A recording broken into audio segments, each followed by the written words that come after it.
तो यहाँ पे जो है हम लोग 15 मोस्ट इंपॉर्टेंट हिंदी के क्वेश्चंस को लेके आए, जिनको अगर आप प्रैक्टिस कर लेंगे और इनके जैसे ही जो जितने भी क्वेश्चन हैं वो अगर आप प्रैक्टिस कर लेते हैं तो आपके हिंदी के एमयू के क्वेश्चन हो जाएंगे।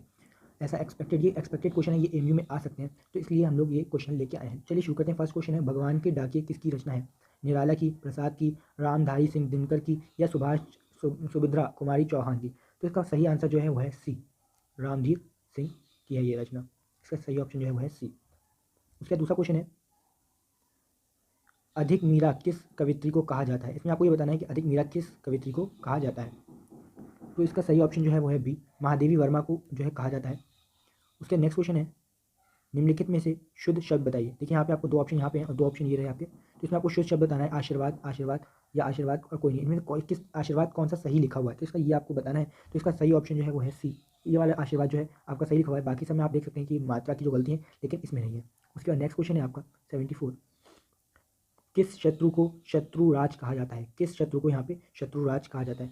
तो यहाँ पे जो है आपका सही ऑप्शन जो है सी सही है, इसका वसंत शत्रु को यहाँ पे शत्रुराज कहा जाता है। नेक्स्ट क्वेश्चन है, प्राधीन शब्द में कौन सी संधि है? तो यहाँ पे आपको चार ऑप्शन है, यड़ संधि, गुण संधि, दीर्घ संधि और कोई नहीं। तो इसका सही ऑप्शन जो है सी, दीर्घ संधि। उसका नेक्स्ट क्वेश्चन है आपका कि जाति ना पूछो साधु की पूछ लीजिए ज्ञान, पंक्ति किस कवि के? ये जो यहाँ पे एक पंक्ति दी हुई है, जाति ना पूछो साधु की पूछ लीजिए ज्ञान, तो ये किस कवि ने ये लिखा है? तो इसका सही आंसर जो है इसका है कबीरदास। ये कबीरदास की लिखी हुई है। आपके पास चार ऑप्शन है, कबीरदास, तुलसीदास, रसखान और सूरदास। तो इसका डी ऑप्शन जो है वो सही है, कबीरदास। उसके बाद नेक्स्ट क्वेश्चन है आपका, हिंदी का पहला समाचार पत्र का क्या नाम है? देखिए बहुत मोस्ट इंपॉर्टेंट क्वेश्चन है, इसलिए इस पर आप टिक लगा लें कि ये वाला आ सकता है, हिंदी का पहला समाचार पत्र का क्या नाम है? तो हिंदी के पहले समाचार पत्र का नाम जो था वो था उदंत मादर। ये वाला जो आपका ए ऑप्शन इसमें सही है। क्वेश्चन है, प्रकृति का सुकुमार कवि किसको कहा जाता है? यहाँ पे आपके पास चार ऑप्शन है, निराला को, जयशंकर प्रसाद को, समित्री नंदन पत को, या फिर किसी को नहीं। तो यहाँ पे आपका इसका सही ऑप्शन जो है वो है सी, सुमित्री नानंद पंत को कहा जाता है।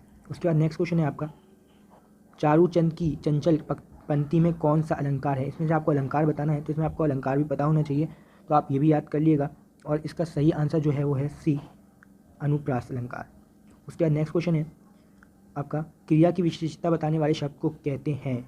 क्रिया की विशेषता, यहाँ पे संबोधक, समुच्चय बोधक, क्रिया विशेषण या फिर डी विषम्य बोधक। तो इसका सही आंसर जो है वो है सी, क्रिया विशेषण।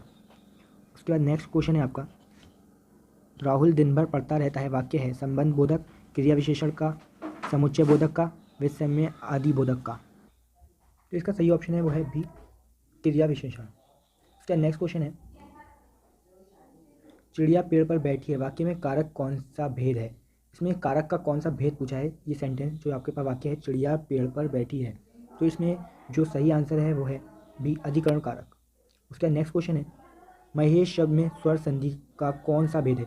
महेश जो शब्द है उसमें एक संधि यूज हुई है, स्वर संधि, उसमें कौन सा भेद है उसका, ये आपको बताना है। तो इसका सही आंसर जो है वो है बी, गुण संधि। उसका नेक्स्ट क्वेश्चन है और ये लास्ट क्वेश्चन है, चौराहा शब्द में समास होगा, चौराहा शब्द में कौन सा समास यहाँ पे यूज हुआ है, ये आपको बताना है। तो इसका सही आंसर है वो है बी, त्रिविध समास।